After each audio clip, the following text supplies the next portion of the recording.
Hello guys, this is your friend Naruto Nexus 2.0 and we are back with a new fanfic. Which is What If Powerful Naruto Hinata with Tsunade Kyuubi Harem Part 1. And if you enjoy this fanfic then please give me hype instead of comment and subscribe to my channel for more fanfic like this. And now let's start the fanfic. Naruto sat before the Hokage, his mind full of information and unanswered questions at the moment to even think. He looked to his left at the dog and his master, looking back at him with a bit of skepticism and confusion. Behind him stood the bug user, his face blank but other signals showing his confusion. And to his right stood the shy girl, her light violet pupil-less eyes filled with concern and hope as they looked from Naruto to the Hokage. The Hokage sat back in her seat holding her head as her mind burned with the information she had just received and her mouth just burned for the taste of sake as the streets outside filled with villagers and ninja alike all raging and scared, asking for an answer from their beloved Hokage. This arguably had to be one of the most confusing and hardest days of his whole career. To think this all started with a simple dream. Naruto began to stir underneath the covers of his bed and before he knew it his eyes had opened to the world around him.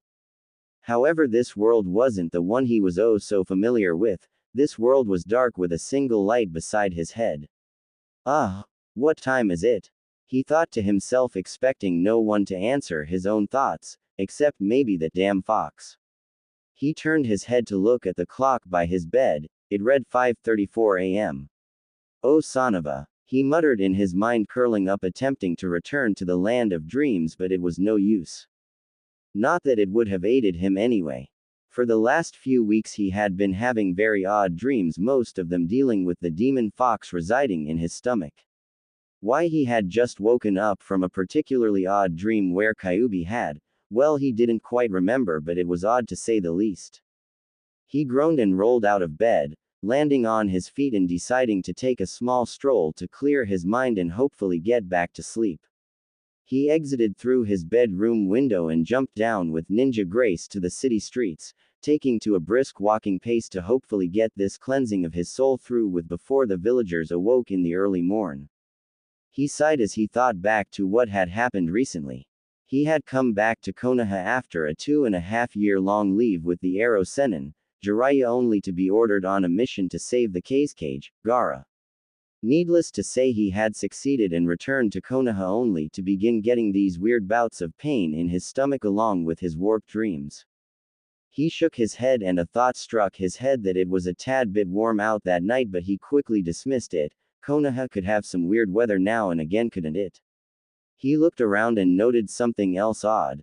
The buildings seemed to have grown since yesterday but he decided to chalk it up to him being so tired. It was 5:30 in the fricking morning, he was damn entitled to some hallucinations. He felt as if the gods hated him now because, even at 5:30 in the morning, he heard the door to a shop open and people began to walk out. He groaned to himself as he saw them out of the corner of his eye stare at him but for some reason he didn't feel hate from this stare. Well, not as much. But this stare held surprise, and even more so great and terrible fear. Suddenly the villagers took off in a brisk run leaving Naruto even more confused. He shook his head and decided to think about more pleasant things, hopefully ridding him of this damned insomnia and allowing him a moment's peace in the process. His mind turned to who he had seen again on his return to Konoha. He had seen Konohamaru and his core once again but more so he had seen Sakura again in what had seemed like ages. It was a reunion that only could be between a brother and sister. Then Kakashi came up and they had to have an almost full Team 7 reunion. Hell, they had even double teamed on Kakashi and beat him on the Bell's test thanks to Naruto's perverted knowledge. He found more of his friends hadn't changed much in the time he had been gone. In fact, they say he had changed the second most.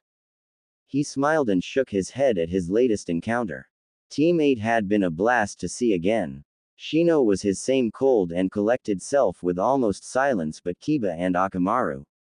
Akamaru apparently had the world's biggest growth spurt because he had changed from the dog that was forever perched upon Kiba's head to the dog who now carried Kiba on his back like he was a feather.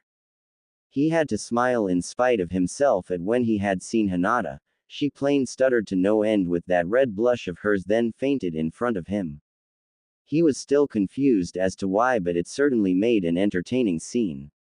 His neck muscles seemed to twitch a bit when he thought of the deep red blush on her, but he once again chalked it up to being up so early. He sighed, comparing his friends to when he first saw them to how they looked and acted now, but that train of thought ended early when he made it to his apartment, completely missing the screams of the early morning villagers while he was lost in thought. Naruto yawned and jumped in through his window again, only to find the time had become 6:30. Wow, a whole hour. I must have lost track of time. Might as well go train, seeing as how I'm not getting back to sleep anytime soon. He thought before he realized he had to use the bathroom first. He yawned, causing his jaw to crack a bit. He rolled his neck and entered the bathroom to use the facilities. That's when he noticed the sink was a little too tall for him. Seriously, who the hell is screwing with my mind? Kakashi or someone must be putting on some sort of genjutsu just to piss me off this morning. He sighed and raised his hands to make a seal to release the jutsu, but no matter how many times he tried, the sink still stayed too tall for him to reach. Oh damn it, he thought as he jumped and put his hands on the sink. What the hell? I jumped but my feet are still on the ground, what is going? He thought, but stopped short as he looked in the mirror. Now he was correct, he hadn't left the ground when he jumped, nor had the sink suddenly grown shorter. He looked into the mirror with wide blue eyes, and the only thing that stared back at him was the face of a fox, its golden fur shining even with minuscule light of the waning light bulb, and its three golden tails swishing in the shadows behind him. Naruto moved his head right, and so did the fox. He moved his hand to wave in front of his face, and the fox did the same thing, waving a paw much like Naruto had. Naruto looked at his hands only to see padded fox's paws on the ends of his golden furred wrists. Naruto did the only thing he could think of. He took in a deep breath, and screamed until the world around him spun and he fell into unconsciousness. Naruto opened his eyes in a snap and recognized his surroundings in an instant. You damn fox! Naruto yelled to the darkness of his mind as he stormed along the corridor to Kyuubi's cage. What the hell did you do to me? Naruto ranted as he closed in on the cage, only to show one thing: the gates were open, and it looked like nothing was inside. Naruto on instinct fell back into his fight or flight reflexes.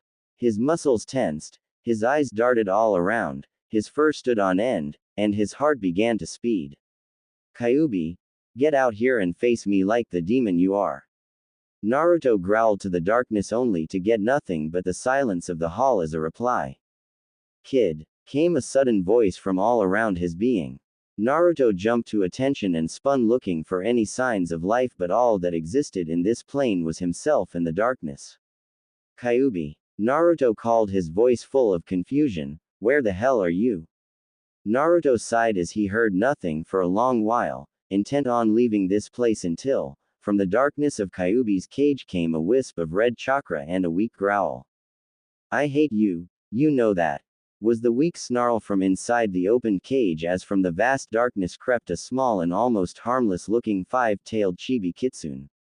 Naruto took a moment to stare at the mini beast before erupting into a fit of laughter so intense that it hurt his sides. Kyuubi. Naruto laughed. You're a fricking midget. Kyuubi growled at Naruto, but in his present state he couldn't do a single thing to stop the boy. After Naruto had calmed his laughing, he said with an interrogating look, time to start explaining a few things, starting with this. Naruto gestured to his foxish body with his three tails. Kyuubi sighed and turned his head away with a disgusted look. I hate you and that damned fourth Hokage. You and that bastard. Kyuubi growled in anger before he turned back to Naruto, his blood-red eyes the only thing threatening about him. I won't bullshit you, I tried to break the seal. Naruto's cerulean fox-like eyes shot open and then narrowed as a growl issued forth from his throat. You what? Naruto shouted with such rage that it caused Kyuubi to flinch a bit. Remember your little stomach pains, your odd dreams. I was working on my way out, but you. Kyuubi shouted as all his five tails pointed directly at Naruto, you and that damn seal. The fourth must have known I would try something like this. Kyuubi grumbled as he finished his statement. What are you rambling on about, or have the thousands of years of your life finally caught up with you? Naruto said mockingly. Kyuubi was really close to attacking the kid, just on the razor's edge, but he restrained himself and continued. The seal used what I had planned and backfired on me. You can see the result of my short-sightedness. Kyuubi sighed and hung his head in what looked like shame. What do you mean, backfired? Naruto asked, curiosity and a bit of amusement tinting his tone. I mean that when I chose my moment to release myself, the seal took my work and threw it in my face. When I was locked in here, I was torn into the three essential parts: mind, body, and soul. I still have my own mind and soul because that is impossible to transfer over to a human even with the seal, and even harder to just dispose of. But my body. Kyuubi paused for a second, looking at Naruto in all his golden glory. My body apparently has been transferred to you, along with all of its chakra and powers. I can now safely say, congratulations, you lucky fricking bastard. Naruto was dumbstruck for a moment until he said, even though my brain is a bit fried at what you just told me, 1. How the hell are you still here? 2. Why haven't you tried to escape or take over? And 3. If you're the nine-tailed fox and I have your body, why do I only have 3 and why do you only have 5? Kyuubi sighed and said in an eerily sedated tone, 1. This is my mind and soul projected to you due to the seal, enough said. 2. If I were to escape, I would only be a mind and soul with no body. Hence I would be technically dead and it would be utterly impossible for me to attempt a takeover of your body without my own power. Finally 3. What makes any being? It is a strict balance between body, soul, and mind. You only have the power of a three-tailed fox, ergo that is what you are given. Why I'm only a five-tail? Well, let's just say it would break your mind with complexity. On another somewhat related note, once you were given my body, the seal that old pervert and the other silver-haired pervert placed on you was broken. Naruto's head spun with this new information before he questioned with worry, I have your body, but what about my human side? Kyuubi chuckled a bit at Naruto's worry and said, your human, or should I say blended, side is intact and it will be easily accessible when you can successfully transform. However, only a fox of 5 or more tails can transform into a true half-human-like physique, not just a false image or henge as you humans call it. So, I'm stuck as a fox? Naruto shouted, causing Kyuubi to wince. I should ask you why the sheer volume of your voice doesn't pop your own eardrums. Kyuubi muttered to himself until he answered Naruto with, yes, you are stuck as a fox until you can successfully prove yourself as a 5-tail. Normally that would take hundreds of years of training the body and mind, but with my body having already exceeded to a 9-tail, all you need is your mind to gain strength. Kyuubi smirked as he added, in other words, you are completely screwed. Naruto growled at Kyuubi and said, if I had the time I'd beat the hell out of you, but as it is I'm going to need to see Oba-chan as soon as possible. Naruto concentrated and found himself slowly drifting from the world of the seal to the real world. Kid, keep in mind this body is overall more powerful than your original one, and when you get the time I might be inclined to teach you how it works. With those parting words from the demonic fox, Naruto awoke in his home, on the floor of his less than clean bathroom. Okay, first thing to do, use the toilet, then it's off to see Oba-chan. Naruto quickly did his business with minimal troubles and took off for the Hokage Tower. However, just as he had stuck his head outside of his front door, he looked down upon the street and saw what seemed to be an endless mob at the base of his apartment building, all screaming and hollering for the death of the demon fox. Naruto quickly and quietly crept back into his apartment, swiftly locking the doors with his tails and making a break for his bedroom window. Thank the gods I live on the second floor, he thought to himself just as he reached his bedroom, only to be intercepted by 2 ninja who had snuck into his home through his open window. Crap, crap, crap. Kyuubi, what the hell do I do? Naruto shouted in his mind as he was slowly cornered. What the hell do you think, kid? Fight. Kyuubi shouted from his subconscious, spurring the fox boy to do the one thing that came naturally in this situation: stand his ground, then charge like mad. What surprised him the most was, the second he took a step forwards, both ninjas backed up, fear glowing in their eyes. He smirked to himself as he charged, causing the ninjas to panic and sent them on their way as they clumsily stumbled out his window. This will be the first and only time I will thank you for your reputation to precede you, you damn fox. Naruto said to Kyuubi in his mind as he dashed out the window and into the world. There he is! Erupted a scream from the mob as they watched the golden fox leap from the second-story window. Get him! Came another unanimous shout as roughly 3/4 of the occupants of Konoha chased after the golden fox. Gotta hide! Gotta hide! Gotta hide! Naruto yelled in his mind as he valiantly kept a good lead in front of the raging mob. Why, kid, you could easily decimate them even before you had my body. Kyuubi shouted from the back of his mind, but with his new higher-pitched voice it didn't sound nearly as threatening. I'm not going to hurt them. They may deserve it, but I can't. I need to hide. Naruto screamed back just as he saw his possible salvation in the valley of the next hill. 5 o'clock in the morning, 5 o'clock in the fricking morning. Who the hell gives missions at 5 o'clock in the morning? Shouted the enraged ninja as his enormous pet dog walked along beside him. Kiba was the ninja's name, and he walked ahead of his group with his arms crossed. Kiba-kun. Came a timid voice from the female of the team, her pale violet eyes fixed to the ground a few paces ahead of her steps. It was a last-minute mission to the Hokage-sama. We had to take it. She stuttered lightly, hoping to get her teammate calmed down. Well, at least as calm as he usually is. Ever hear the expression, let sleeping dogs lie? He groaned as he looked at his other teammate. Shino, what time do you have? He asked as the silent boy replied with a curt, 7 o'clock, great, we wasted 2 hours on that dumb mission, I'm outta here, what the hell is that? Kiba was cut short as, in the blink of an eye, a golden flash ran right past them, then out of sight as a massive mob chased after the golden streak. All three blinked confused, but Kiba was the only one to say something. What the hell? Come on, let's go see what's up. Kiba hopped on Akamaru and began to lead the way, followed quickly by the insect user Shino, but the female of the group made no indication of moving. Noticing this, Kiba asked, Hinata, what's the matter? We gotta hurry if we want to see what they were after. Hinata merely looked down and blinked a few times before completely registering what she was seeing.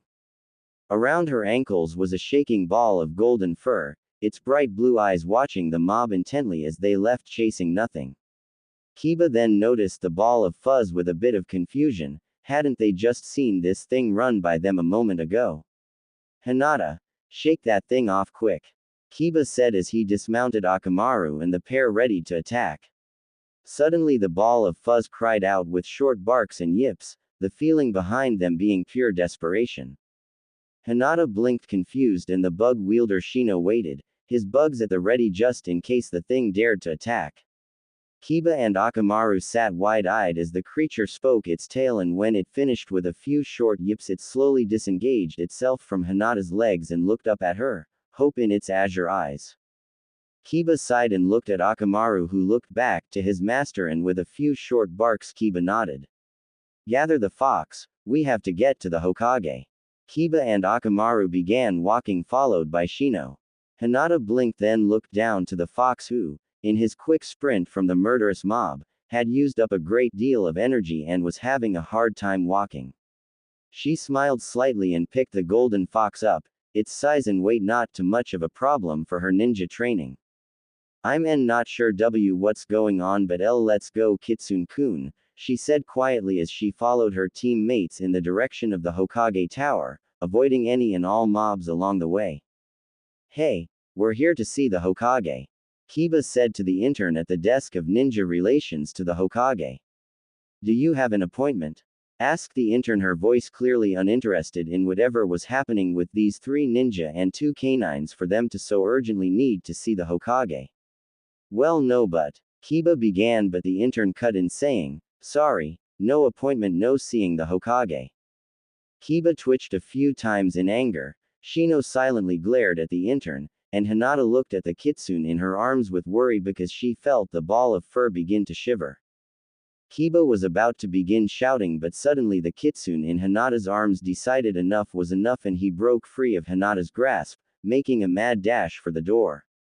The two Anbu guards assigned to protect the Hokage went on high alert, and when they saw who, or what it was that was on its way to see the Hokage, they went on an even higher level of awareness, preparing for anything. The Anbu began to draw their blades and the golden fox stopped in its path. It growled loudly and started a charge but stopped as the doors to the Hokage office were suddenly thrown open and out stepped the Hokage, her face full of fatigue from many sleepless nights. However, there was a wide smile on her face and she stretched her hands far above her head. Finally, all that damn paperwork done and, Tsunade blinked a few times to register the sight before her until she threw her hands down to her sides and closed her eyes. Shit! Tsunade yelled in frustration as she saw the golden three-tailed fox sitting before her, its ears drawn back as its ocean blue eyes were trained on the Anbu outlines indented in the walls. Tsunade looked from the golden fox at her feet to the three ninja and one giant dog rushing to the aid of the small canine.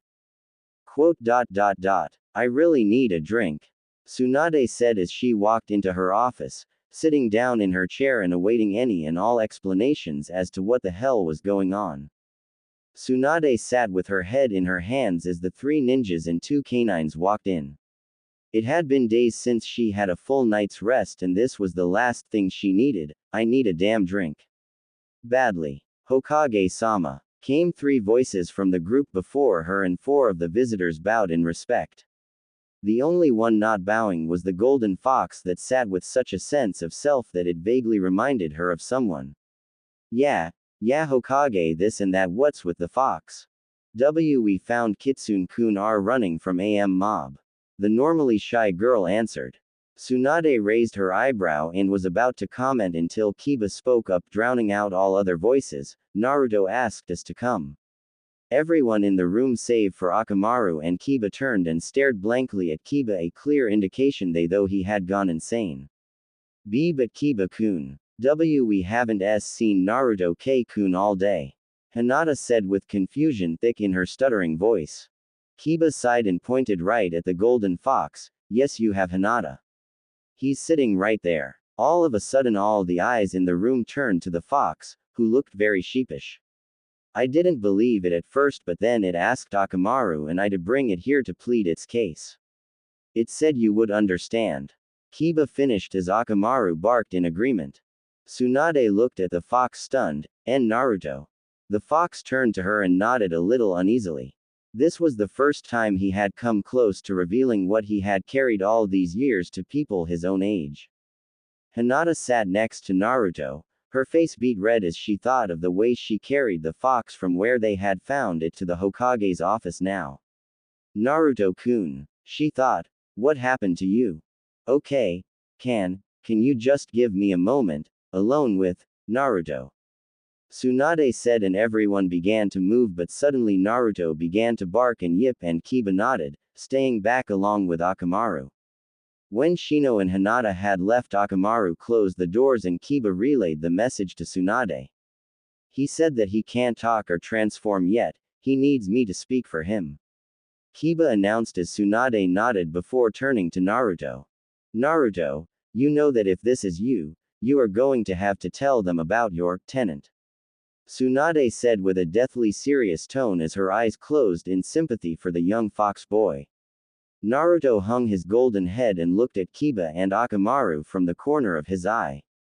He yipped a few things that Kiba translated into, he wants to ask if it can be Akamaru and myself that know what is going on first. To gauge a reaction. Hokage-sama, I don't know what is going on, but I get this feeling like this is very big. Tsunade sighed and nodded to Naruto. He looked at Kiba and Akamaru briefly before yipping a few things. He's asking if you'll tell us. What is going on, Hokage-sama? Kiba said as Naruto huddled himself further into his chair as if in fear of what was to come next. Ignoring Kiba's question, Tsunade looked to Naruto and said, No, I can't, Naruto, You have to tell him yourself or not at all. Naruto raised his tears-soaked eyes from his mass of golden fur and looked from Tsunade's compassionate face to Kiba's confused gaze and realized that there was no easy way out of this one. Naruto slowly let out a short series of yips that translated to, Kiba, do you know what happened 15 years ago when the Kyuubi attacked Konoha? Kiba nodded and said, they say the fourth Hokage defeated the demon but sacrificed his life to do it, why? Naruto looked at Akamaru and back to Kiba saying, well, it was only the half-truth. The truth is, the fourth didn't have enough power to kill the demon so he sealed it. Naruto paused his story until he was brought out of his daze by Kiba with the words, and, what did he seal it into? Naruto sighed and turned his head away back into his thick fur coat, his voice muffled as he yipped, me. Gods let this death be quick, damn it with Kyuubi's body I might be able to live even if he beats me to near death. Naruto thought as he huddled closer into a ball hearing footsteps come closer to him. Naruto. He could hear Kiba's voice, oh gods is he going to taunt and curse him as he kills him? Why the hell are you trying to shove your head up you own? Naruto blinked a few times in his furry ball until he slowly unraveled himself and looked up into Kiba's confused face. Why? You don't hate me? Naruto asked in barks and yips. The only reason I have to hate you is that you beat me in the first Chunin exams with a fart. As far as I care, you and the demon fox are two separate things. You just got stuck with the short end of the stick having it sealed in you. Kiba said as Akamaru voiced his agreement with his barks. Naruto was so relieved he began to cry, causing him to let out loud and almost painful sounding yelps. This caused Hinata and Shino to come rushing back into the room. What happened? Shino questioned his bugs and himself on high alert. Oh, nothing. Naruto just told us oomph. Kiba stopped as something big and fluffy was stuffed into his mouth. He looked at the culprit and found Naruto, his eyes wet and his fox head shaking a definite no. It's nothing, you two just go wait out in the hall until we call you back in. Tsunade said with a slight smile. Shino left easily but Hinata was a bit more weary at leaving the four alone. She eventually was ushered out of the room and the doors were closed once again. Bleg. Kiba said as he yanked Naruto's tail out of his mouth, Naruto, you ever hear of a bath, it won't kill you. Naruto ignored Kiba's griping and began his tale while Kiba took up translating.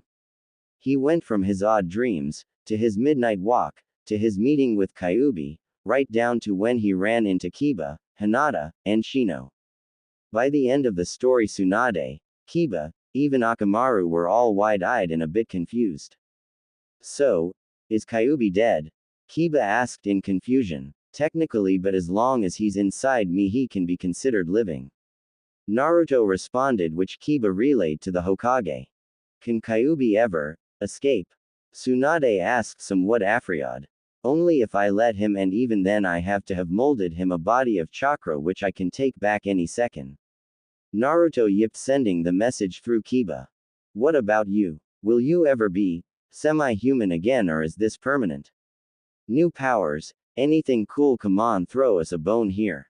Kiba said, tapping his foot on the ground impatiently. Naruto twitched a bit and said with a series of long and slow yips, I already said, when I get my fifth tail I will be free to move between my human and blended side anytime I want. As far as powers go, Kyuubi said, this is a much stronger body than my last one, but it might take some time to get used to. If he wants to live he kind of has to give me lessons on it, so I'll be back to my normal self in no time. Kiba said this message as carefully as Naruto did, but the second Tsunade heard it she flipped. No, I can't let you take lessons from a demon. What if he tries to kill you?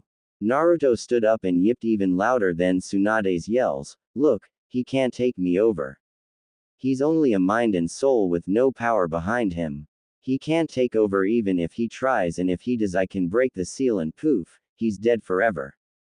Kiba calmed Tsunade down and explained what Naruto had just said, causing Tsunade to feel a little bit more safe, but it still left her with a heavy heart. Tsunade sighed and said, okay, Bring the other two back in here and send Naruto out.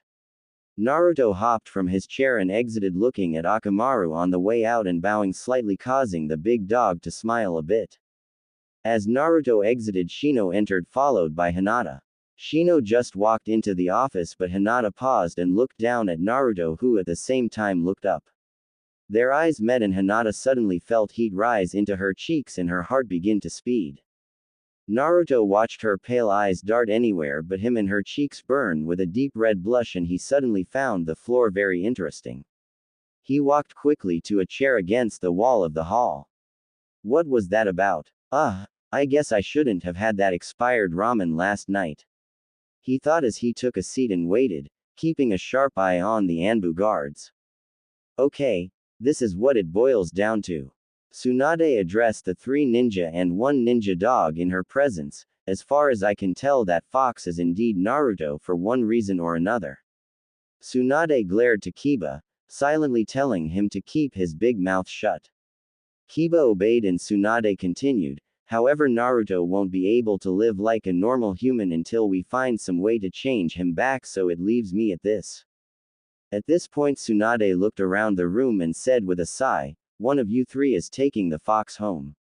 I'll do it, came a stuttering voice from one of the 3. All eyes turned on the blushing Hinata and she elaborated, I don't mind, and no one would think to find Naruto K-kun at the Hyuga C compound. Tsunade couldn't help but smile to herself. She knew the young heiress had what could easily be the world's biggest crush on what could easily be the world's thickest skulled person. She was a sucker for romantic stories, but when it came down to business there wasn't any room for it. I'm sorry Hinata, but we can't. For one, your father would have a fit if he found out what, or rather who, was his daughter's new pet. 2, you can't understand what Naruto is saying, yipping. So I'm left with one option. Tsunade sighed and prepared for the firestorm that was destined to be the response. The only one here qualified to take care of Naruto is Kiba.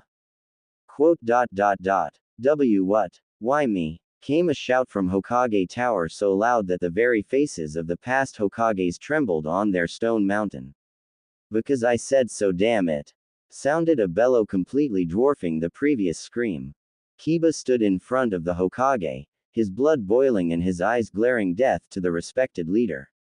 Hokage-sama, you honestly can't expect me to take that idiot home with me. My mom and sister would have an even bigger fit than Hinata's father. The whole pack would try to tear him apart. Kiba yelled with rage in his tone. Tsunade glared with such an intensity it caused Kiba's glare to falter slightly, and Tsunade found her opening. You can understand Naruto, and so can the rest of your family. I doubt your sister and your mother combined could do something the scale of Hiashi. Your pack of nin dogs will just have to deal with it. Besides, Akamaru isn't whining now, is he? Tsunade said with a confident smirk. Kiba looked back to his companion to find that he indeed had no problem with the situation, in fact he seemed to be smiling. But, just give him to Hinata.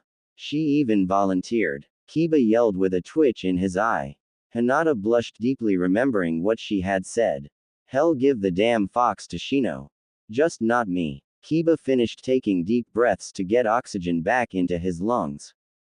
Tsunade was about to defend her position, but suddenly the doors swung open and a golden fox strutted in, growling and yipping up a storm. See, even he's agreeing. He'd gladly go with Hinata rather than me, Kiba said, translating the yipping into human language. Hinata turned an even darker red and had to begin mentally calming herself down lest she faint like she did when she had seen Naruto again after his 2.5-year leave. Tsunade twitched angrily a few times and was on the edge of using her demonic strength until a large and angry buzzing noise drowned everything out except its own tremendous vibrations. Everyone quieted and turned toward the source, Shino. Shino stood, his bugs out in a swarm and making as much angry noise as possible. In a flash they had receded back into Shino and all was quiet once more. Stop arguing like little children and get to a resolution, Shino said with such anger in his normally silenced voice that all involved in the argument slightly hung their heads, some more than others. Hokage-sama, It's very well known that you're a gambling person, so let's say that the responsibilities of Naruto fall on a simple game of Jankenpo, Shino offered, and suddenly Naruto produced the best grin a kitsune can. With a few short yips and the rules defined, the game was on. Ready Hokage-sama, cause you're about to lose badly, Kiba said as he readied his hand. I've been at this more than you, boy, let's go, Tsunade said as she readied her hand. Jan. Ken. P.O. was the chorus produced by the two gamblers. One betting to keep one truly annoying house guest away from his home and the other looking for only the best for the annoying house guest. As they returned to their senses, Kiba realized he had confidently thrown down his fist while Tsunade, the legendary sucker, had successfully thrown down her flat palm. I lost. She won. Kiba muttered in disbelief as he stared at his fist. Tsunade smirked with a superior air to her and she sat back down in her chair. So it's decided. Naruto lives with Kiba until he either A. resumes his a human-like form or B. talks in normal human language. Tsunade smirked as she watched three ninja walk out of her office, leaving Naruto and Kiba. I lost. Kiba whispered to himself. Naruto simply growled and followed the group out, yipping some things that would have earned him a good solid punch had Kiba translated them. She won. Kiba said, shaking slightly and staring at his hand. Tsunade rolled her eyes and said, Kiba, get over it. You have a fox in your house now, wrap your mind around that rather than your loss. Kiba turned and began his way out, his mind still stuck on the fact that he had lost. Suddenly the four that had left came rushing back in and hastily slammed the doors closed. Hokage-sama, we have a problem, Shino said as bugs flowed out of him to hold the massive doors closed.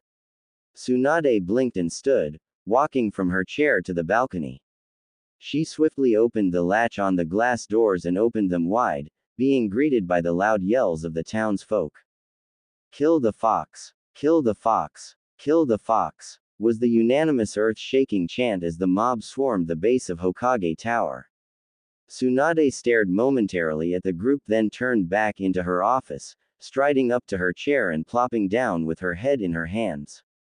Oh damn it, she muttered as the group before her sat waiting for her commands. By now Kiba has snapped out of his stupor and heard the chants and calls for Naruto's demise. You aren't actually going to give in to them, are you? Kiba asked, resembling a Naruto-level question. Tsunade glanced at Kiba with a raised eyebrow before turning her attention to the whole group. Okay, this is what is going to have to happen. Kill the fox. Kill the fox. The fox is dead, chanted the furious mob as they began to claw their way into Hokage Tower. That was until the Hokage herself stepped out on the balcony. Look, it's the Hokage! Rang a shout from the crowd, and in an instant the people stopped their charging of the Hokage Tower in favor of pleading their case to the Hokage. We can't let him live, was one excuse. He'll trick us and kill us all. You have to kill him, Hokage-sama, was one that nearly made Tsunade snap. With a brief head gesture, the Anbu rose from their observational posts and took to crowd control, ordering everyone to be silent so the Hokage could say her piece. Once silence reigned supreme, Tsunade began with mixed emotions. As you well know, when I took office I swore on my life that I would protect Konoha with my life if necessary, and that I would take the life of anything that threatened the people here. At this came a rousing cheer until it was silenced by the Anbu. Once it was quiet, Tsunade continued. Earlier this morning 3 ninjas, a ninja dog, and a golden fox entered my office pleading protection for the kitsune. This caused many of the crowd to boo in disgust, but they were silenced, and Tsunade continued. I allowed the fox to tell me its story, and I find. Tsunade paused, watching as the crowd hung on the edge of their seats in anticipation, most likely for the announcement of the death of the golden kitsune. I find the fox has done nothing that warrants its death, and it is hereby granted protection by the office of Hokage, Tsunade said, ignoring the boos and hisses of the crowd along with the occasional, how could you do this? I hereby decree that if anyone is found hitting, threatening, or in any way harassing or harming said fox, they will be dealt with by Anbu members. This is my word and it stands as final. Tsunade then turned and headed into her office as the screaming and yelling behind her grew to a fevered pitch with their disappointment of the Hokage. Tsunade sat in her chair reaching under her table and letting her fingertips graze over the bottle of emergency sake she kept at all times with the thought that the second the group left it would be drained without so much as a blink. Everyone was tense as they sat in the Hokage's office, all of them on guard just in case the mob attempted to break the Anbu line holding them away from Hokage Tower. Sure, they would stop a few of them, but if everyone attacked in force, they couldn't be accountable for what might happen. Luckily, the mob was slowly dispersed with the help of the Anbu and a few choice Junin. When all was said and done, the group of 5 sat outside of Hokage Tower, all waiting to take their different paths home after such a horrific morning. As they said their parting words, the sun had just barely began its journey across the sky. Kiba sighed and said, "I'm going home and crashing for the night, day." Hokage-sama said, "We had a few days off just for this morning, right?" "Yes, I must get home and tend to my insect collection. Good day," Shino said before walking off into the city. I have tea to go too. Father is going to be furious," Hinata said quietly as she shuffled her feet a bit. "Yeah, I'm just going to love explaining to mom and sis why we have a golden fox for a new pack member, especially since it's Naruto. I swear I'm going to be killed," Kiba said as he turned with a wave and began walking with Akamaru by his side. Later, Hinata. That just left Naruto looking up at Hinata with his ocean blue emotional eyes. Hinata looked down at Naruto and as she did a faint blush grew on her cheeks, but she was able to hold it at bay long enough to bow and say, "I'll see you later, Naruto-kun." She then looked at Naruto with her pearl-like eyes and a light smile on her lips. Naruto looked into the girl's pale eyes and her cutely blushing face and suddenly felt as if the fur on his face caught fire. He quickly shook it off and resolved to get a good night's sleep. He smiled the best a fox can and looked at Hinata with a look clearly expressing his gratitude. He swiftly turned and followed Kiba and Akamaru to his new home. Hinata smiled and walked home with a slight skip in her step. She wasn't sure, but she was a little more than certain that behind the look of thankfulness in his eyes, there rested something more. Kiba looked to his side to see Naruto walking beside him, his fox body giving a light bounce every second step he took. He rolled his eyes and muttered to himself, "You better be worth the damn trouble. Hinata would kill me if something were to happen to you." "Mom, sis, I'm home," along with a trailing rat. Kiba muttered the last part as he entered his home, followed by Akamaru and Naruto with a slight scowl on his fox lips. "Kiba, you missed breakfast, where were?" At this point Kiba's mom had entered the scene and upon seeing the golden fox with her son and his dog she was greatly confused. "What is that?" Kiba brushed his hand through his hair and said, This is Naruto, mom." Kiba's mom stood in shock for a few minutes until her dog companion Kuromaru walked in with a yawn. Upon seeing the golden fox and his partner's reaction to it, he said, "What's with the gawking, Sum? It's just a fox, we in the pack see them all day." This fox is Naruto," Sum said, the hair on the back of her neck standing on end. Kuromaru suddenly went on guard with adrenaline pumping in his veins and growled menacingly at Naruto. "Leave this home if you wish to live, runt," Kuromaru growled, but Naruto, having faced much worse, just rolled his eyes. In a series of yips and barks he said, "Oh, how I wish I could, but there are a few things stopping me."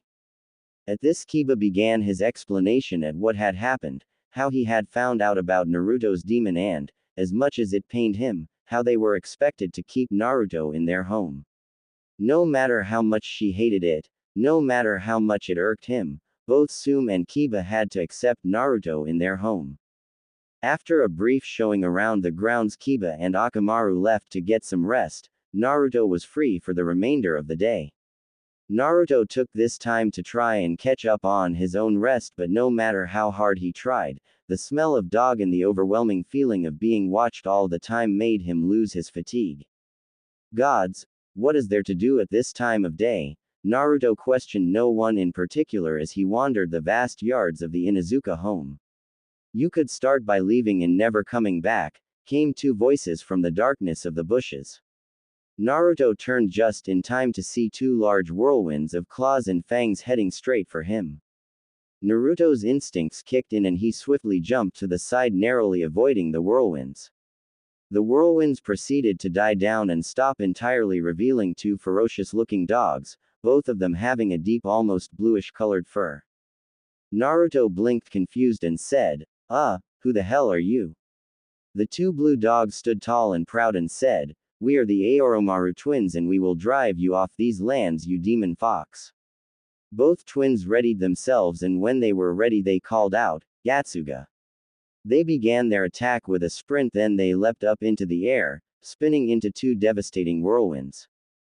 Naruto this time just barely avoided the attacks, they were so close that his fur closest to them was singed. The whirlwinds that were the Oromaru twins ceased and they took a moment to find their bearings. They reassembled the landscape after their vicious spin and quickly came to realize, the fox had gone. "Where is he?" asked one twin as he looked around and took in the air, hoping to catch onto the fox's scent. "This way," said the other, catching Naruto's scent and rushing towards the felling fox. Naruto hid in the deep brush surrounding the Inuzuka home in hopes of escaping those insane blue dogs. "What did I ever do to them?" he thought loudly. "Kid, now's the time for a brief lesson on kitsunes," came Kyuubi's almost welcomed voice. "Hurry up, you damn fox," Naruto thought as Kyuubi sighed and began his explanation. Kitsunes are revered the world over for their image-making abilities. A genjutsu kid, Kyuubi spoke with what one could interpret it as a smirk. "Genjutsu? I don't have hands to make seals," Naruto thought loudly. Before Kyuubi could respond, Naruto felt a very foreboding presence and he leapt clear from the hedges just in time to miss the Oromaru twins' Gatsuga attack. "Can't you just leave me alone?" Naruto asked in desperation as he tried to stall time for Kyuubi to explain this genjutsu. "We have no mercy for demon foxes," said the twins in harmony as they began another attack. Naruto sighed and stood his ground, expecting everything except what happened. From out of nowhere came another, even bigger whirlwind, met the two whirlwinds head on and stopped them in their tracks.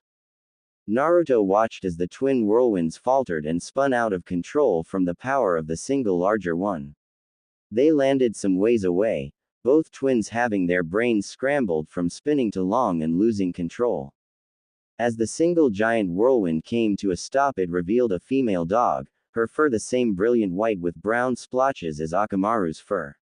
Her brown patches were over her left eye, her front legs, and the back of her tail.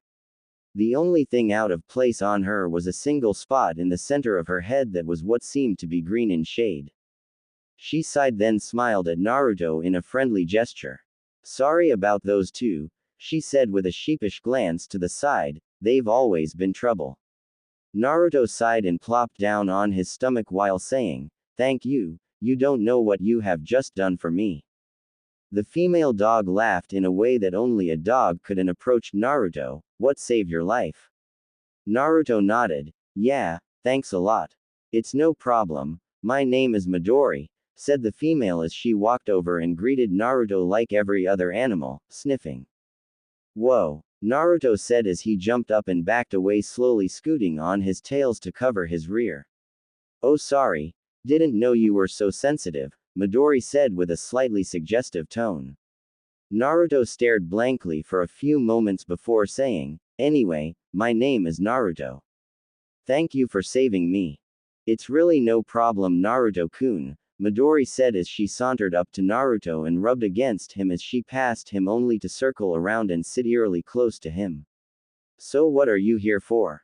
Midori questioned innocently. Naruto blinked a few times but managed to get out, "I just moved in. Hokage's orders. I guess we'll be having plenty of encounters, right, Naruto-kun?" Midori asked as she rubbed her cheek against Naruto's. Yeah, sure. I have to go now." With that, Naruto sped off faster than he ever thought possible, leaving behind a very confused Midori. True to his word, Kyuubi began to teach Naruto how to work his body and what it could really stand up to. However, Kyuubi found that teaching Naruto during the day was a great risk to the boy's health due to the almost constant challenges from the dogs of the home. Most of the time they were fended off by Midori, much to Naruto's dismay, but sometimes he had to run for his life. Kyuubi had found a way to teach Naruto that would still allow the boy to have a normal sleep schedule. Naruto would spend his days avoiding the dogs and the miscellaneous villagers who were out for his blood, and at night Kyuubi would teach him through his dreams. Kyuubi first taught Naruto a few things about kitsune illusions and how to perform them without seals. Naruto picked it up as quickly as he did everything else, and soon he found hiding in an illusion came naturally to him as expected in the body of Kyuubi. He even used the illusion to meld with a tree so well that he nearly gave Kiba a heart attack when he disappeared for a whole day. Moving on, Naruto was also told by Kyuubi to find that lazy smart and hopefully get something from him in the art of improving the mind, because he could only teach so much to the boy. That is where we join Naruto, Kiba, and Akamaru on their way to find that lazy smart. How hard can it be to find Shikamaru? Look for a shogi board and there he is, Naruto yipped in frustration. They had just spent the last few hours looking for Shikamaru, but the lazy Chunin seemed to have disappeared off the face of the earth. Kiba sighed and said, Naruto, I hate to break this to ya, but I have a mission today, so I have to get going soon. That leaves you without protection, and for all we know that's what the villagers are waiting for. In reality, the past few days keeping Naruto in his home hadn't been as bad as he thought. Even his sister and mother had been convinced that Naruto was just painted in a bad light by everyone. That doesn't mean that they wanted him to stay, that just meant they could stand him. However, Kiba was a bit concerned. He saw how the villagers' glares at Naruto had grown worse and more open, and how he hated lying to his friends, save for Shino and Hinata, where Naruto was. Tsunade had come up with the excuse that Naruto had left on a long-term mission with Jiraiya and his return time was unknown.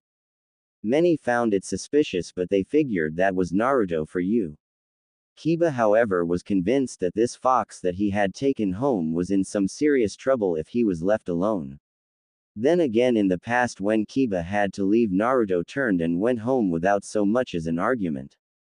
You go ahead on your mission, I got this covered, Naruto yipped as he sped up his pace, expecting Kiba to just drop off and go on his mission.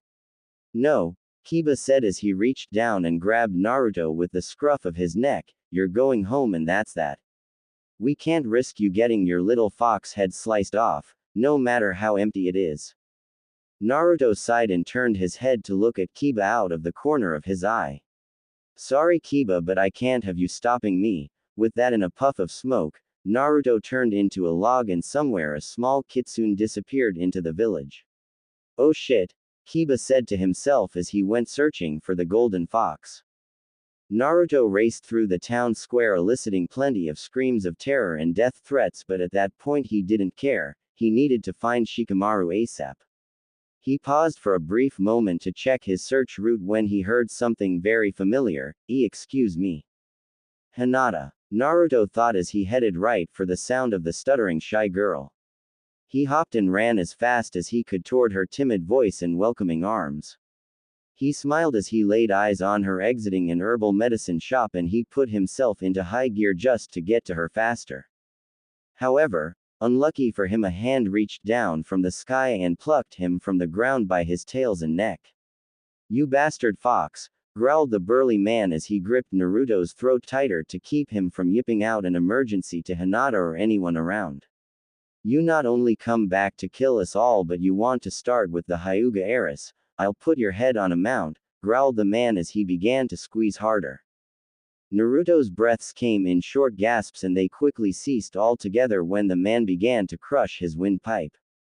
His vision was getting blurry and he was beginning to feel lightheaded. This was surely the end. Suddenly the man went limp, dropping Naruto and falling backwards in a heap. Naruto landed on the body of the man to cushion his own fall. Shaking the cobwebs from his brain and taking in deep gasps of air, he looked to his savior only to see the mont's single visible black eye engrossed in a book with a big red "No" sign on the back. Naruto, you should learn to be more careful, came the mont's smooth voice as his eye crinkled up, the only indication he was smiling under that mask of his. Naruto grinned up at the one and only Hatake Kakashi. Now I know you can't talk, so I'll say what I have to and be on my way. Got a road of life to get lost on, Kakashi said as he began with what happened after Naruto had disappeared. Apparently Sakura had taken it a bit hard, but like with everything in life, she could deal with it. Jiraiya had been confused that his seal was broken, but figured if the kid had the fox demon by the balls, the situation was under control. Kakashi had been worried himself for Naruto's welfare, but dealt with it like he always had, read his Ika Ika paradise while giggling to himself. Okay, now that you're caught up, the Hyuga girl just got down the street. That was who you were after, right? Kakashi said with a slightly sly tone, only causing Naruto to look away with a slight blush under his fur and grimace on his lips. Well, go improve that mind or whatever. Later, Naruto. With those final words, Kakashi had disappeared in a puff of smoke, leaving Naruto to chase after Hinata. After some searching and leaping past screaming people, Naruto successfully made it to Hinata, who responded to his presence by blushing and stuttering out a good morning. Naruto responded in his now usual way, looking at her with a foxish smile, thinking why when she smiled at him it made him feel weird, then filing it away with eating something expired. Gee, good morning and Naruto-kun. What or why you doing in the village tea today? Hinata asked politely as Naruto thought. How to tell her I'm looking for Shikamaru? Naruto thought until he came up with an idea. He used one of his three tails and quickly drew the word, troublesome, in the loose dirt of the ground. Hinata was confused for a few moments until it rung a few bells in her head. Oh, Shikamaru? She asked, and Naruto nodded with a relieved smile. I'll help Naruto-kun, Hinata said, amazingly getting through one sentence without a stutter. Hinata walked alongside Naruto as they searched the town for Shikamaru, but it didn't help that Hinata had her mind on other things. She kept thinking that she would rather have Naruto. He must hate it in that house, with all the dogs trying to bite his head off. She thought, he'd be treated at least a little better at the Hyuga compound. I even have the perfect collar for him. After some thought on Naruto's half, he led her from the crowded streets of Konoha to the foothills that resided near the training areas of the village. Now where is he? Naruto thought, if he's anywhere he has to be around here. As if on cue, Naruto spotted a dark spot on the horizon walking toward them. This shadowed person walked in the same lazy and bored way that let Naruto pick him out of a crowd of 3 million. Shikamaru. Naruto thought as he headed for the lazy ninja, leaving Hinata to catch up. Shikamaru looked up to see a golden fox and the Hyuga heiress heading his way, and his only thought was, how troublesome. Naruto pranced up to Shikamaru and began yipping his head off, forgetting that no one could understand him. Shikamaru stared at the fox with a completely unreadable look on his face. Naruto, will you please shut up? Shikamaru said, which caused both Naruto and Hinata to freeze. Yeah, I know it's you for two reasons. One, this 200 plus IQ isn't for show, and two, Shikamaru paused as he looked up to the clouds with a bored expression, the Hokage wants me to help you, so here are some scrolls you'll want to get. After getting over the initial shock of having Shikamaru already know, Hinata took down notes of what Shikamaru said. Remember, Naruto, you have to be in tune with your body, mind, and soul to achieve anything. At least that's what the theory is. Now go away. Before your troublesome interruption, I was having a very nice day, Shikamaru said, shooing the two away so he could look at his clouds. After getting the necessary items, Hinata walked Naruto to Kiba's house just in time to get Naruto's head thoroughly chewed off by both Kiba and Tsume. After being screamed at to no end, Naruto bid farewell to Hinata and took his scrolls to his and Kiba's room to study. 2 weeks later, after dark, when everyone's asleep, Naruto sat in the darkened hallway of the seal with Kyuubi sitting directly in front of him, their eyes locked on each other and not moving. Kyuubi smirked and raised his third tail, taking a small shogi piece and moving it just right. Your move, kid. Naruto stared at the board with what would seem to others as a blank look, but by now Kyuubi knew it was a look of planning. The boy had improved over the 2 weeks he had been training in his mind. To be truthful, he had never expected the boy to catch on so quick, but then again he should have expected it since the boy did master the Rasengan in an unholy amount of time. It also helped that the boy had a sort of motivation from a certain person who visited whenever she wasn't on a mission. Naruto had resolved to himself, in what he thought was private, that he would gain 5 tails just so he could walk around with her in public without drawing too much attention. Kyuubi found it admirable in some aspects and dumb in others, but he thought as long as the kid got his tails, that's all that mattered. Kyuubi figured even if this kid only got 5 tails, no one was going to be able to stop him. Just think if he got 9. Naruto slowly raised his tail and made a quick move. When that had happened, Kyuubi knew the game was his. Oh well, the boy tried. Kyuubi made his move, but at the last second saw something he had not expected.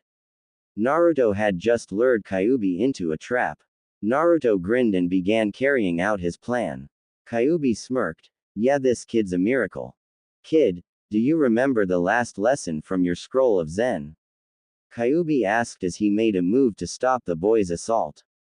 Yes, Kyuubi-sensei. It was, the whole moon and the entire sky are reflected in one dewdrop on the grass, Naruto said, moving his piece to run interception. Kyuubi glowed a bit at the thought of him being a teacher, but digressed and moved his piece, spelling the end for the boy. And the meaning was? Kyuubi asked with a confident smirk. Naruto tilted his head to the side and moved his overlooked piece, completely toppling Kyuubi's offense and assuring him the game.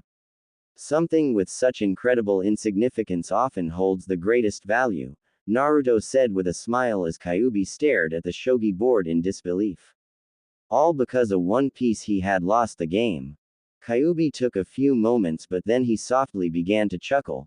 This chuckling grew in his throat, and in moments he was letting out a loud hearty laugh. Ah kid, you're on your way, Kyuubi said as he calmed his laughter. Thank you, Kyuubi-sensei. Can you teach me some jutsu now? Naruto asked, eager to learn jutsu from the Eon's old demon. Kyuubi couldn't help but laugh and say, sure, tonight I'm going to teach you something that is absolutely necessary for you to be the king of the kitsune. Kyuubi paused, watching Naruto sit on the edge of his fox butt. You're going to learn fire. On the very edge of Konoha stood 2 figures, their dark cloaks hiding them from prying eyes as they walked along the city walls looking for their way in. They both wore wide-brimmed hats and large black cloaks with red clouds embroidered on them. The taller one of them had strapped to their back a large, mostly flat creation that was held in place by bandages that completely covered the item. The shorter of the two kept his hands deep in his pockets, but if one were to see his hands they would be fidgeting, and they were right to do so. They had heard some odd information coming from this place, they just had to check it out. Itachi, you sure that story's true? I mean, the kid can't just turn into the fox, right? The larger of the two asked in a rough voice, but he received no answer. Soon 9 tails. Itachi thought as he found the hole in the wall's defenses and used it to its fullest. Soon the Akatsuki will take hold of you. For the next few days after learning the secret to his kitsune fire abilities, Naruto spent it at the training fields hidden far behind the Inuzuka household, practicing and perfecting his own technique to use. He had still kept up with his scroll studies and his evening lessons with Kyuubi, but now his mind was more focused on the goal ahead. When they weren't on missions and had a few hours of free time, Kiba and Akamaru accompanied Naruto to the grounds to help him train his abilities. This also allowed them to teach him a few Inuzuka clan techniques since he was living with them. They had to teach in secret, but they found that, just like with him and his studies with Kyuubi, Naruto picked up incredibly quickly. When Kiba and Akamaru had to leave, Naruto would continue his training, but with no one to spar with he had grown increasingly bored. The logs would just fall apart as if they were made of balsa wood rather than heavy oak. The only other thing he could work on was his speed, but with Kyuubi's body that was more than easy. On the 5th day of his self-induced training, Naruto took some time off to rest. He lazily walked along the training fields of Konoha, knowing that going anywhere near the village was an untimely death waiting to happen. Little did he know what he was doing just now might warrant him the exact same fate.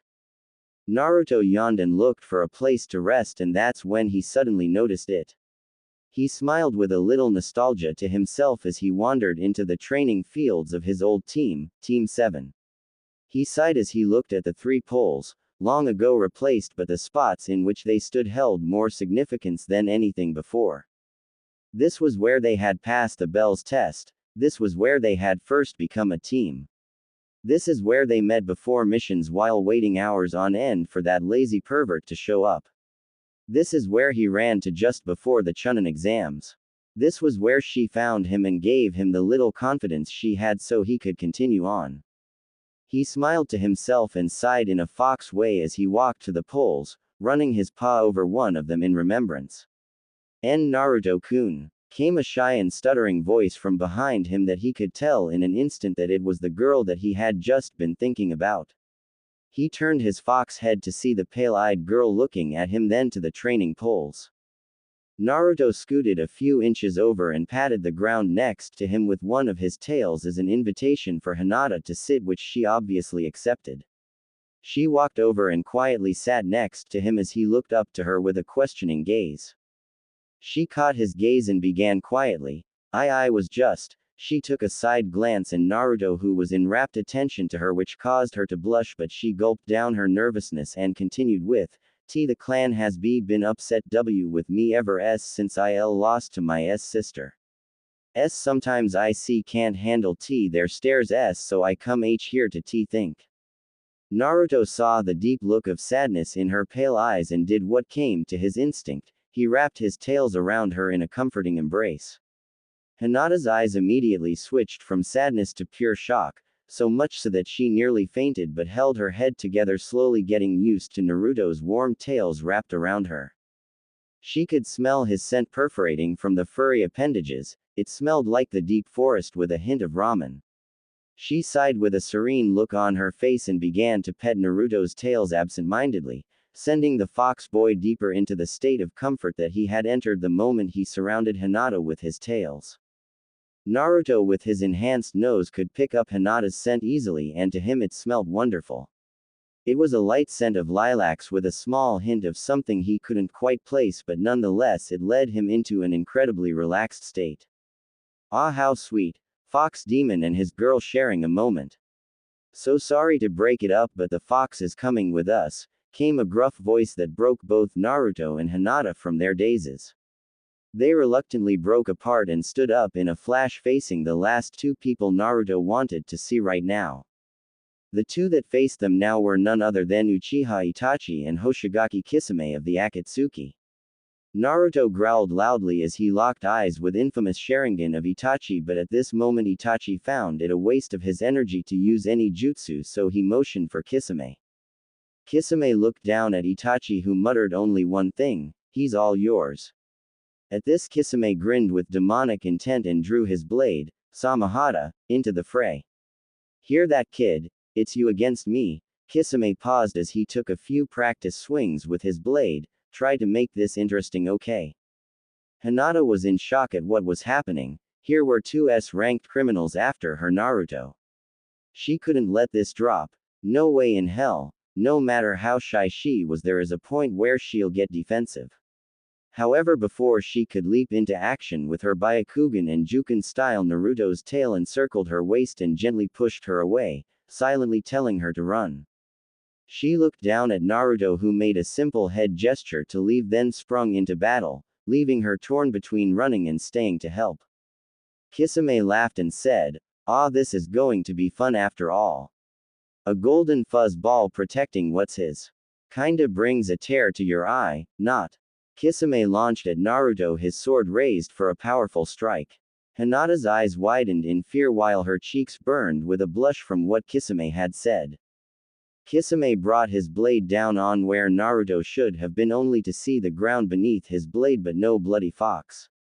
Where is that demon? Kisame wondered out loud as he pulled his sword from the ground, causing the bandages that were attached to the blade to rip, revealing the blade in all its gory glory.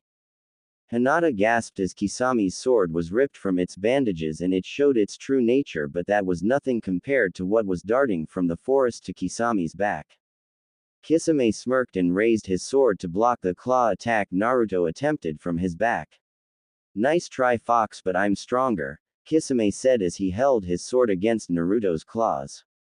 Naruto growled angrily and with a powerful blast Kisame's sword was thrown far away, the remaining bandages on it ablaze with dark red flames. Kisame backed up a few paces in surprise, allowing Naruto to find an opening. He darted faster than the wind and shoulder tackled Kisame in the stomach, letting off another blast of his fox flames at just the right moment to send Kisame skidding backwards along the ground, most of his Akatsuki cloak burned to a crisp. Kisame stumbled back a bit then turned to the side, narrowly avoiding another tackle explosion by Naruto. Kisame grabbed the scruff of Naruto's neck midair and spun him quickly, sending him flying across the ground. Naruto skidded to a stop, then turned to face the shark man with killing intent in his fox-like cerulean eyes. Kisame held still for a few moments, the shadows of the day casting their darkness over his face. He raised his head to reveal a sick smile on his shark-like face and a murderous glint in his eyes. He let loose a haunting laugh and screamed to the heavens, finally. A challenge. He grabbed the remaining pieces of his cloak and threw his arms out from his sides, revealing the sleeveless flak armor he wore under his cloak. With a sick laugh he clasped his hands together in preparation. Kisame began a series of quick hand seals and finished as he plunged his hand into the ground with the cry of, "Suiten, Kyusui." Suddenly the earth began to tremble and Kisame removed his hand from the hole he had created only to reveal a gushing geyser of clear water.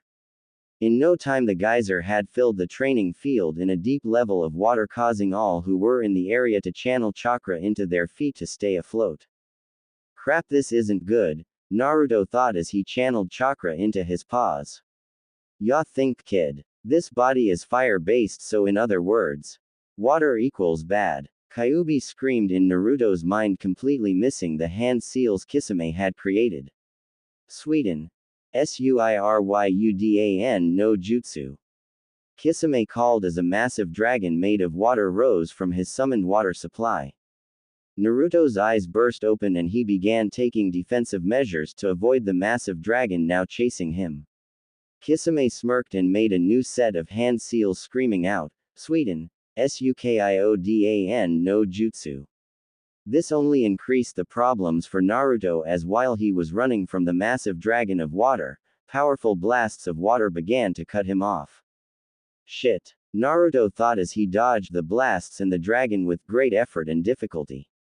Itachi noted Naruto's speed and concluded, the water blasts and dragon weren't going to be able to catch Naruto, so he devised a plan nothing short of a cliché evil genius. Kisame, Itachi said with an evil glint in his eyes. What is it, Itachi? I'm busy. Kisame said, keeping track of Naruto and timing his water blasts appropriately. Water prison, Itachi said as he disappeared in a puff of smoke. Kisame grinned, forming the necessary hand seals and gathering the water. Hinata hid behind the training logs the best she could so it was possible for her to see the fight and hide at the same time. In a flash her ninja reflexes kicked in and she went for a Juken back-handed tenketsu shot. However, her hand was caught by the wrist mid-air with a mocking scoff. To think you're the heiress of the great Hyuga clan, said a mocking voice as she turned her head to face Itachi's blood-red gaze. Kisame, shouted a voice as through the air a small body was thrown into the battle zone. Kisame grinned his shark-like grin and raised his water prison to accept the hostage. The girl flowed into the water prison easily, then the prison closed up, leaving the girl a captive of Kisame's powers. Hey Fox, shouted Kisame with a mocking laugh, look what I caught on the fly. Kisame held up his water prison. Captured inside was Hinata, holding her breath to keep from drowning.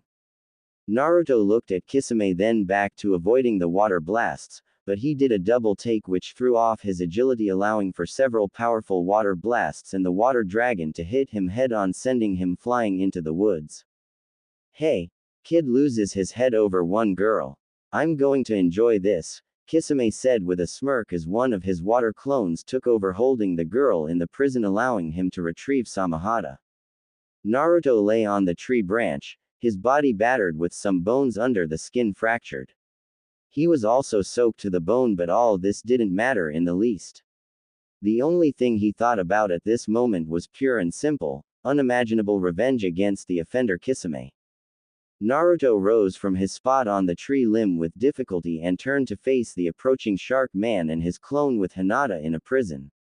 He will die, thought Naruto as his chakra began to spike and his brain went on pure instinct, mending his bones and injuries as if nothing had happened.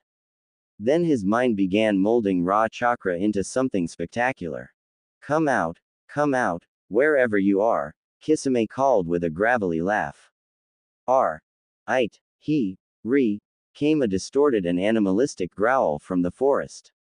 Kisame turned around just in time to block a burning whirlwind of claws and fangs with Samahata.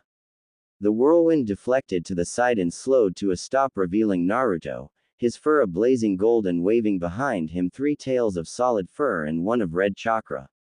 Oh no you don't, Kisame called as he ran at Naruto with insane speed, swiping with Samahata. Naruto simply stood there and took the hit, only to blow up in a puff of smoke. Cage Bunshin, Kisame cried as he turned in surprise to one incredibly large and viciously spinning tornado that was heading right for his chest. He rose Samahata to block the offensive strike and succeeded seconds before the whirlwind struck him dead in his chest. Kisame smirked as he watched the whirlwind's chakra begin to be drained by Samahata, but something was amiss. As Kisame held the whirlwind at bay, he felt as if Samahata was still being repeatedly attacked. What the hell is going on? If the kid keeps attacking, his chakra will be gone in seconds, Kisame thought as he held Samahata with an iron grip. The answer to his question came when on his safe side of Samahata appeared the spinning head of Naruto, and in his mouth he held a burning blood-red and incredibly powerful Rasengan. Kisame's eyes shot open in horror as the world seemed to slow down. Samahata splintered like a piece of wood and its shark skin and teeth pieces scattered, leaving Kisame with no defense against the burning Rasengan and drilling Kitsune. Naruto slammed the Rasengan into Kisame's chest, and with the added spin from his Gatsuga he quickly burned a path through Kisame's armor, skin, lungs, heart, and out his spinal cord on the other side. As Naruto burst from Kisame's back, his fur was ablaze with fire, and trailing behind his body were 4 burning tails. Rasengan. Senkuki. Naruto growled out as he skidded to a stop on the water behind Kisame, the burning Rasengan in his mouth a mere horrific memory. Kisame stood frozen, his eyes open in shock. This had been a big surprise. He turned his head to the side to look at Naruto, who glared at him with blazing blue eyes, the very edges having tints of a deep red to them. Suddenly Kisame coughed and blood poured from his mouth, staining the water below his feet blood red. His chest was no longer made of bone, muscle, and blood. It was a hollow shell with a foot-wide tapered radius hole in its center, the edges burned into cauterization. Kisame wavered momentarily, then fell face first into the waters he had brought to the surface, his body sinking beneath them along with the shattered remains of Samahata. In an instant the Kisame clone fell victim to its master's death and turned into a puddle of water, leaving the water prison unguarded, and hence Hinata was free to fall. Fortunately for her, a large muscular and furry object easily caught her on its now much larger back. Hinata lay against the warm fur and the comforting presence while she felt the world around her blurred due to the speed of their movement. She realized that she was snuggled tightly into the golden fur of Naruto as he carried her from the battle. Wait. He's carrying me, thought Hinata as she looked at the transformed Naruto. His body had easily doubled, maybe even tripled in size, his fur had gotten a little longer and more wild, and he had gained another tail. However, before she could finish her train of thought, she was grabbed by the collar of her jacket, then taken away from his comforting warmth by this evil chill holding her. Naruto, Itachi called as he held Hinata in mid-air by the back of her jacket. Naruto stopped in the middle of the bloody water and turned, his growl resonating deep in his chest. Let her go. Naruto growled out in his new animalistic voice. Itachi grinned and said, I see you've ascended to a four-tail, a very important stage in kitsune growth.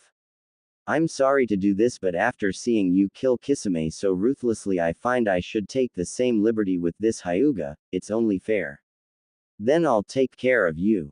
Naruto was pissed, that's true, but the second he saw the look in Hinata's eyes he was at a complete loss. Her face held disgust, not for Naruto for missing her being captured, but for herself for allowing this to happen. Today just wasn't her day. Her mind was swallowed in guilt and pain. Then as she heard Itachi's closing words, something happened. Around Hinata's eyes grew grotesquely large veins and her eyes became a bit more defined. You won't touch him, Hinata muttered angrily in Itachi's grasp. Before he could taunt her, Hinata began to twist in his grip, calling out the name of her technique, Hakusho Kaden. In a wild spin, Hinata flung Itachi face first into a tree they happened to be perched on. She came out of her spin with a face clearly showing rage and, in the speed unknown to her by anyone, she began striking Itachi's back mercilessly. The traditional Juken strikes, pummeling him deeper into the wood despite its name. By the end of her attack she jumped down from the tree to rest next to Naruto, catching her breath and recovering from the chakra expenditure from her own attacks. Itachi slowly removed himself from his impression left in the great tree trunk's wood. He slowly wavered side to side, not having expected that from the Hyuga weakling. Itachi shook the attack off the best he could, but he found it increasingly hard to stand. Damn it, he muttered to himself before he fell to a knee on the branch. Give up, Naruto growled with a smirk on his wild fox face as Hinata joined him in his triumphant grin. Not by a long shot, you just caught me off guard. I'll be back and that won't happen again. With those dark parting words, Itachi disappeared in a puff of smoke and the training grounds returned to silence. The training grounds suddenly began to shrink and both Naruto and Hinata looked down in confusion. They watched with relief as the water that had been bloodied by Kisame's death slowly began to recede back into the earth. When all the water had soaked back into the ground, the pair was left with a cord criminal, his broken sword, and each other. Hinata sighed happily as she fell down into Naruto's warm fur, and just before she fell into slumber she heard Naruto's rough but comforting growling voice say, Hinata, that was awesome. She felt a warm presence surround her and she fell into a peaceful slumber. Naruto sighed with a soft smile on his foxish face and decided he was stuck with clean-up duties. Taking great care not to wake Hinata, he gathered up the body of Hoshigaki Kisame for the Anbu and Oba-chan. He also discovered the shattered Samahata and took it in his mouth. As he walked through the town of Konoha, many gasped, some just stared, others cursed him, but Naruto ignored them all except those who dared to stray close to try and get the sleeping girl off his back. With a growling and animalistic, "Go away," they would flee like cowards. Naruto, after a long procession through the streets of Konoha, reached the Hokage's office. Completely ignoring the intern, he waltzed into the Hokage's office, dragging the body of Kisame behind him and carrying the sword Samahata in his mouth. Tsunade stared in disbelief as this giant fox creature simply barged in on one of her meetings with the body of Hoshigaki Kisame wrapped in his tails and the great sword Samahata shattered in its teeth. Naruto spit out the sword and dropped the body unceremoniously on the ground, saying in a growling hiss, "Special delivery. Oba-chan." Naruto, Tsunade said, causing the fox to face a shocked Tsunade, a stone-faced Hyuga Hiashi, and a surprised Shizune. Did you kill him?" Tsunade asked while she stared wide-eyed at the body on the floor. Naruto nodded and, after seeing Hiashi, he slowly shifted his tails, revealing the body of Hinata under their fur. Hiashi noticed this and in an instant he was standing and glaring at Naruto. "Let her go, you demon fox," Hiashi said as he took a few steps toward Naruto. Naruto simply glared back and covered Hinata up again with his tails. Not weak, spoke Naruto as he began backing away from Hiashi. Give me my daughter back, you damn demon, Hiashi said, slowly losing his almost unbreakable cool. Itachi. Naruto growled out with a snarl in Hiashi's direction. She won. Hiashi freeze. Tsunade commanded with authority in her voice. Hiashi refused the orders of the Hokage and lunged at Naruto with his open palm. Naruto barely dodged the strike but dodged it nonetheless. She won. Itachi. She won. Naruto growled out louder, his message just not getting through. Hiashi was just about to make another attack but his muscles suddenly went lax and he fell to his knees. Good shot, Shizune, Tsunade said as Shizune lowered her needle launcher filled with paralysis needles. Now Naruto, slowly, what are you trying to say? Tsunade asked as Hiashi scowled in anger. Hinata. Not weak, she beat Itachi. Naruto growled out with such volumes it rattled the Hokage's windows. Nonetheless, the message had now been passed and everyone in the room except Hinata and Naruto were stunned. You must be joking, Hiashi said in almost disbelief. Naruto shook his head and said with great difficulty, she Kaden. Then Juken. He ran. What about you, Naruto? Tsunade asked with concern. How did you kill Kisame? Naruto grinned a bit and said, Nu Jutsu. R. Rasengan. S. Senkuki. Naruto turned swiftly heading for the door to the Hokage's office but stopping just before he passed Samahata. He bent down and plucked the biggest tooth from the shattered pieces and held it in his mouth as he walked out.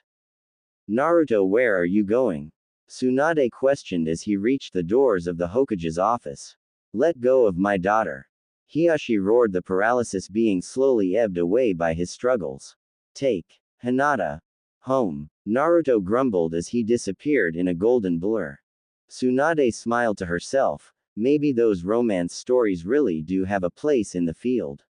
He had better not try anything, Hiashi growled as he slowly and clumsily got to his feet. I highly doubt he would. No matter what you think of him, Hiashi, he really is a good boy.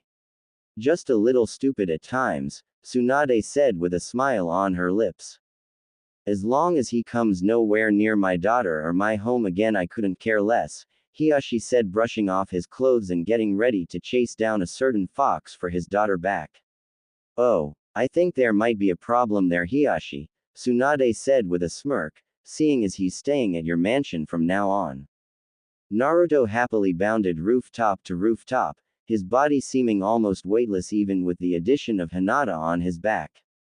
This is great, Naruto thought in excitement. I feel more powerful than ever. That's 'cause you're kid, came the response from Kyuubi deep in his subconscious. You've probably noticed the changes already, new tail and bigger body, but the kicker to this body is that it also determines what you'll be in the future. This is your training body for your life, so to speak, kid, Kyuubi said confidently. What do you mean, training body? Naruto asked in complete confusion. Kyuubi sighed and said, this body is the body on the cusp of your halfway mark. What you do, learn, and accomplish in this body determines what kind of kitsune you turn out to be. In this body I chose the path of destruction, learning about death and destroying opponents left and right. Ah, good times, that's what made me into the Nine-Tails Kid. Well, a red nine-tail to be exact. Red nine-tail? Naruto asked and Kyuubi responded with, yes, see there are different colors for every kitsune kid. I was a red nine-tails, meaning a being of pure destruction. The white coats are the beings of healing and peace. The silvers are masters of creation and elements. There are a few more but I wasn't too keen on learning about them, so I left those subjects alone. As far as I know, only red coats can become full nine tails, seeing as every silver, white, or any other coat died before they became more than 7 tails. In reality, Kyuubi knew completely about the other kinds of kitsunes and what they were capable of. There was another path he knew of besides his own that assured at least 7 tails. However, that path was something even he found dark and devastating, the path of a void kitsune. He had a good idea at what path Naruto was heading down, and that path was one that many feared to tread. It held the greatest challenges but also the greatest potential. Kyuubi sighed to himself mentally as he cut communications with Naruto. He's on his way down a really long and painful path. Naruto easily bounded over a crowd of screaming villagers without giving it so much as a flick of his ear. However, when the girl on his back gave the slightest shuffle, he paused briefly to check and make sure she was as comfortable as can be. When he saw her curled up in his tails and fur, he couldn't help but smile, then turn his head away quickly, feeling the fire on his face fur begin again. Ah, what the hell? I haven't eaten anything expired in weeks. What is wrong with me? Naruto questioned himself, only to hear snickering in the back of his mind. What the hell are you snickering at, you demon fox? Questioned Naruto to his resident, only getting a curt, nothing, in response. What did you just say? Hiashi growled out as he slowly turned to face the Hokage, her face holding a smirk rather than the fearful gaze he was used to. I said, Naruto will be staying with you from this point on until he can resume human form, Tsunade said, leaning back in her chair. I only placed Naruto in the Inuzuka household for the simple reason that they can understand his barks and yips. However, now that he has proved that he can talk, the offer your daughter extended the first time they had brought Naruto to me has been graciously accepted, Tsunade finished with a challenging grin directed toward Hiashi. You can't be serious. I will not take that demon into my home, Hiashi said, his glare enough to make a demon wet its pants. I am. You will. End of story, Tsunade said, clearly not fazed by Hiashi's glare. How do you expect me to house that thing? Hiashi exploded at Tsunade.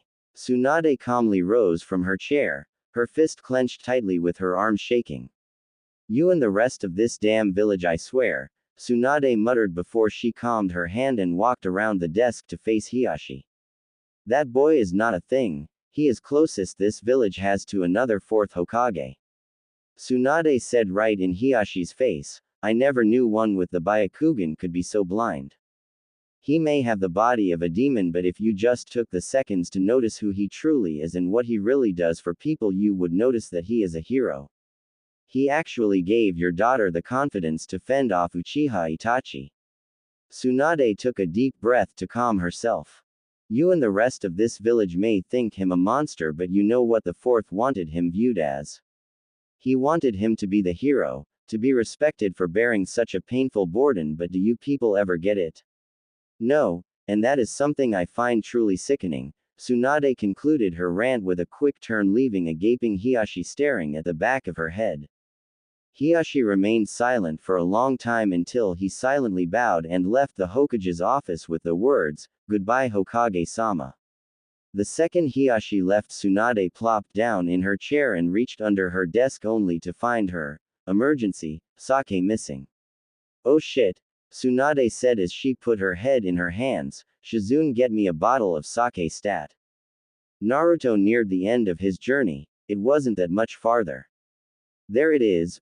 Whoa, did they renovate or something? The place looks bigger, Naruto thought as he approached the front gates of the Hyuga mansion.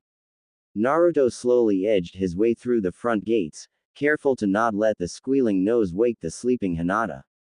He was lucky, for at this very moment the Hyuga branch house was changing guard shifts and he was able to slip under their defenses easily.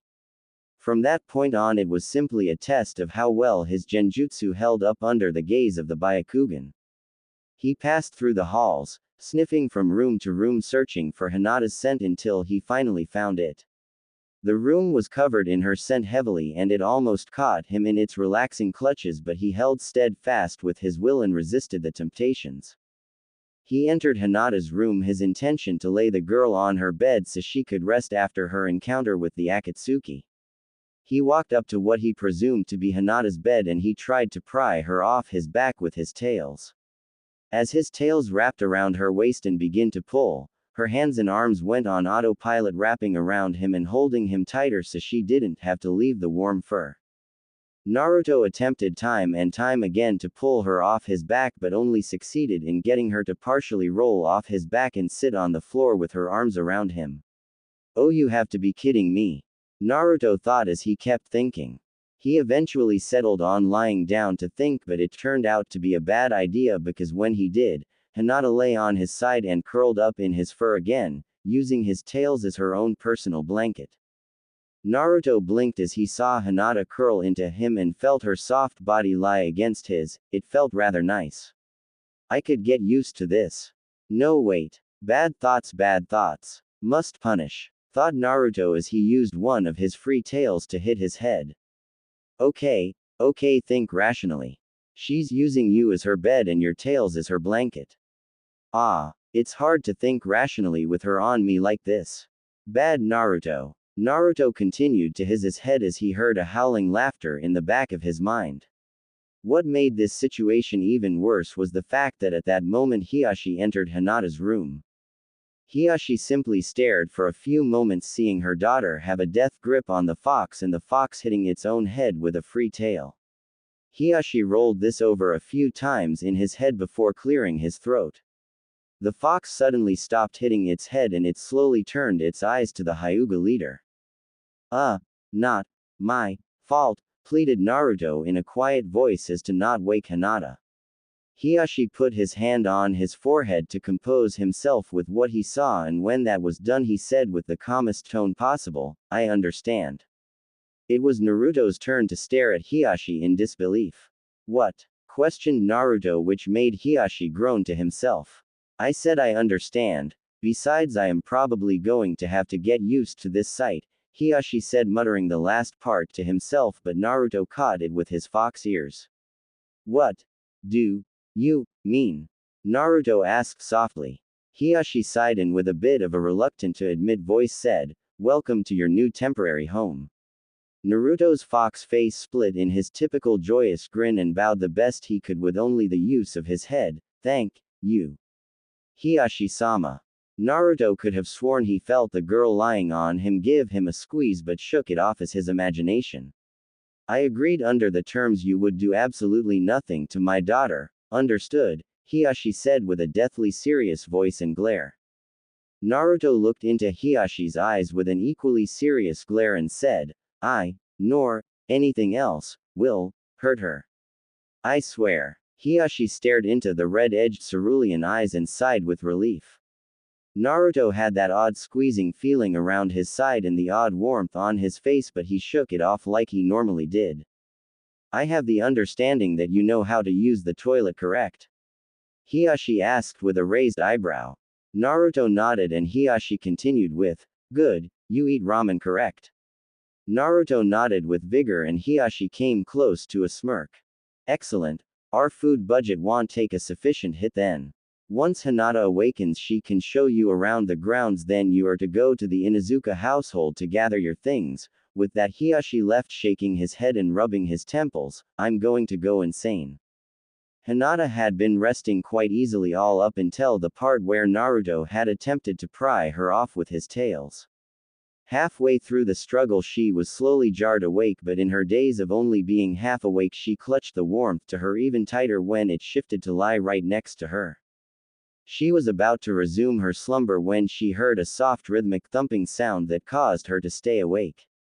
She slowly opened her eyes and looked at her surroundings to find herself in her room, lying on Naruto-kun, while he hit his head with his tail. She finally woke up fully and thought, it's because of me, isn't it? I must not be good for him and he hates contact with me. She was about to wake up and show Naruto the way out of Hyuga Mansion, but suddenly her father entered and in a flash she pretended to sleep. She subconsciously huddled farther into Naruto to hopefully hide from her father's gaze, but knew he would be able to see her anyway.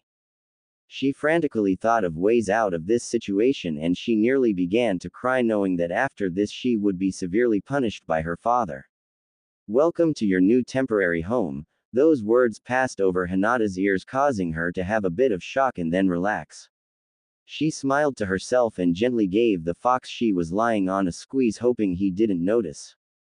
It only got better for her when she heard the proclamation of protection Naruto claimed for Hinata from anything or anyone. It made her so happy she gave Naruto another squeeze, this one knowing he felt seeing as his body stiffened a bit but then relaxed quickly. After Hiashi had left, Hinata decided now was as good as time as any to wake up, so she let out a big yawn and stretched. Hinata, you awake? Naruto asked, his voice getting less rough and broken but it still held that animal edge to it. Hinata slowly opened her eyes to meet Naruto's red-edged azure orbs and nodded with a flushed face. Naruto smiled and asked, "Show me around." Hinata looked at Naruto in false confusion and he said with a smile, "I'm here to stay." Hinata produced a shy smile and got up from Naruto, but she didn't walk for her door. Instead, she approached her dresser and opened the top drawer. Naruto was confused by her actions and did the only thing that came naturally to him, he followed her. After rummaging through the various items she had stored in there, she quickly pulled out a small normal-looking flat box. She turned with a smile on her blushing face and gave the box to Naruto, stuttering out, "Here en Naruto-kun." Naruto raised a fox eyebrow and accepted the package with one of his 4 tails. Holding it in place with one tail, he wrapped another tail over the cover and swiftly pulled it off. Lying in the box was a large and somewhat thick leather strap connected on the ends by a thick metal plate. Inscribed on the plate was the symbol for Konohagakure. Naruto looked at the strap in confusion for a few seconds until Hinata took the strap out of the box, wrapped it around Naruto's neck, then clasped the 2 metal pieces together. Naruto blinked a few times and looked around the room for a mirror. Once he found a suitable full-length mirror, he walked up to it and found that Hinata had just put a collar on his neck. He stared for a few moments until he turned his head to look at Hinata. "You've been planning on this, haven't you?" he asked with a few confused blinks. Hinata bowed with a deep blush on her face and said, "I'm sorry Naruto-kun, why you don't have to wear it if you don't want to. I just thought it would look nice. Why you need a versus village symbol, right?" Naruto smiled and nodded his head, "Yeah, I do, thank you." Hinata